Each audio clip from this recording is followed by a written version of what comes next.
বৃদ্ধাশ্রমের নিস্তব্ধ দুপুরে কলমের খসখস শব্দটাই অনিমেষবাবুর একমাত্র সঙ্গী।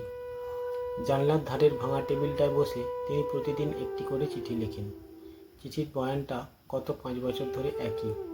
কেমন আছিস খোকা, কি বড় হয়েছে? তোর মার জমানো সে পুরনো ঘড়িটা এখনো সচল তো? সবশেষে খামের ওপর যত্ন করে ঠিকানা লেখেন। প্রাপকের জায়গায় নিজের নাম, অনিমেষ চৌধুরী, অবাঞ্ছিত। আর নিচে সেই ঠিকানাটা, যে বাড়িটা তিনি নিজের রক্ত জল করা পয়সায় তিল তিল করে গড়েছিলেন। পাশের ঘরে সুধীরবাবু মাঝে মাঝে অবাক হয়ে জানলার গ্রিল ধরে দাঁড়ান।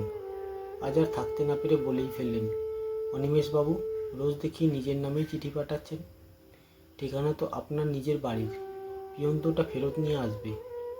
অনিমেষবাবু ম্লান হাসেন, ঝাপসা চোখে জানলার বাইরে ঝাউ গাছটার দিকে তাকিয়ে বলেন, জানি সুধীরবাবু, 5 বছর আগে ছেলেটা যখন এখানে রেখে গেল বলেছিল সামনের মাসে এসে নিয়ে যাবে। সেই সামনে মাস আর আসেনি। সুধীরবাবু দীর্ঘশ্বাস ফেলে চুপ করে যান।